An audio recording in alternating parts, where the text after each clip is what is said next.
I remember when it started. The woman next door was strangled to their death in bed, with no sign of forced entry. Although her window was open, she lived on the 5th floor without a fire escape. The killer was never found, and the apartment remained vacant. Sometime after she died, I started having night terrors. I would awaken suddenly, gasping for air. One night, I opened my window and stuck my head out to take some deep breaths. That's when I noticed him. A man was standing in the window of an apartment across the street. He was the only one with the lights on, and his body was just a silhouette. I couldn't really make it out at first, but he seemed to be outstretching his arms toward the window. The next night, I awoke again in a panic. This time it really felt like someone was choking me, but there was no one there. I assumed the incident with the woman next door was just making me paranoid. For the first time in my life, I was a little scared to be alone. As I opened the window for some fresh air, I noticed him again. Just as the night before, there was one apartment across the street with a light on, and a man standing in the window with his arms outstretched. "Is that all this guy does?" I muttered to myself. Maybe he's not in the right head. I had an eerie feeling that he was looking right at me, but it was hard to see. I closed the window, pulled the shades, and went back to bed.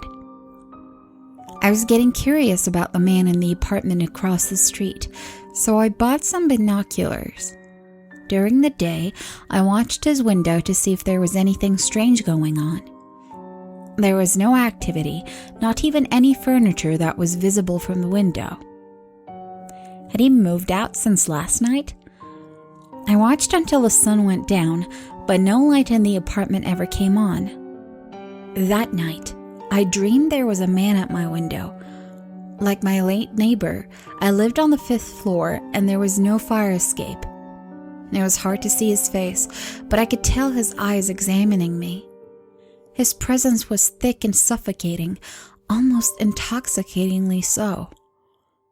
I struggled to avoid his gaze as I ran to the window, attempting to close the shades. Before I could scream, he reached right through the glass and put his hands around my neck. I awoke terrified and convulsing. The window was open, though I had closed it earlier. Coughing and wheezing, I stuck my head out and took in the night air. It was unusually quiet, no cars on the road. Looking down at the street, there was a long stretch of light penetrated by a looming shadow. Reluctantly, I panned up to find the source.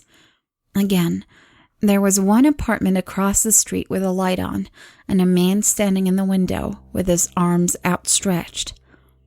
I grabbed my binoculars to get a closer look. Immediately, I was petrified.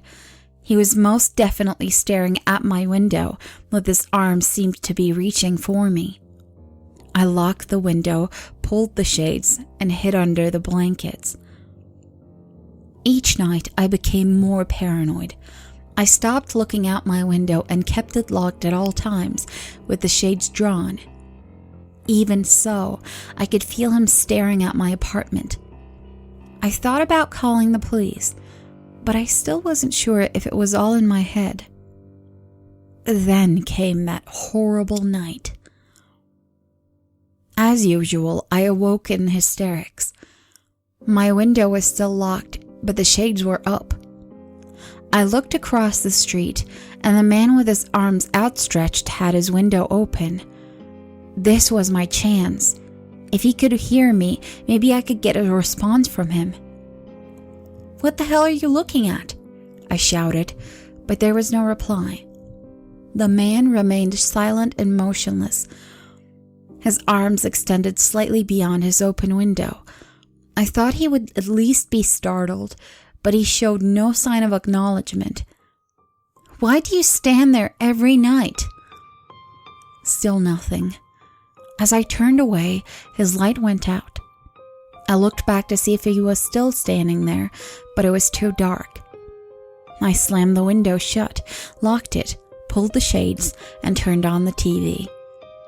There was no way I was going back to sleep, or at least, and that's what I kept telling myself until I started to pass out. I couldn't help it, so I shut off the TV and climbed into bed. Later that evening, I had another night terror, feeling like I was being strangled. The sensation didn't stop, however. This time, I really was being strangled. 2 real hands were clasped around my neck, attempting to squeeze the life out of me. As I struggled to break free, I tried to get a look at my attacker.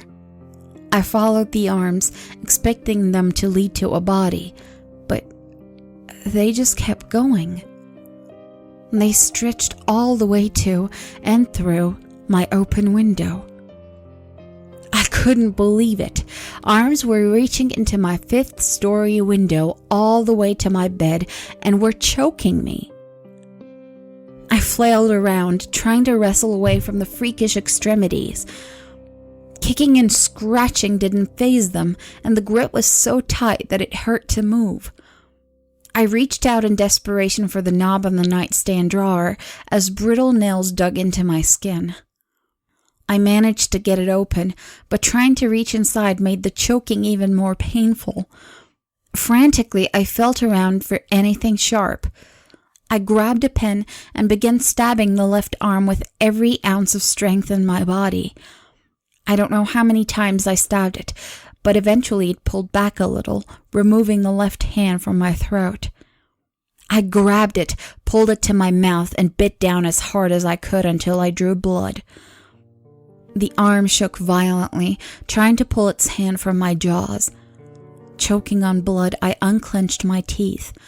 Both arms began retreating while I spit and gagged. I stumbled to the window, hoping to slam it down on them, but I just grazed the fingertips. I watched in horror as the arms, which had stretched all the way across the street, retracted back to their source.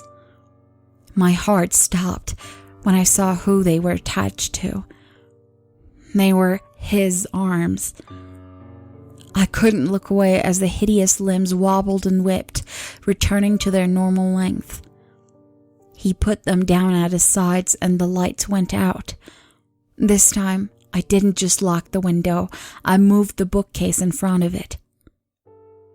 I sat on the floor shaking, trying to get my thoughts together. What was I going to tell the police?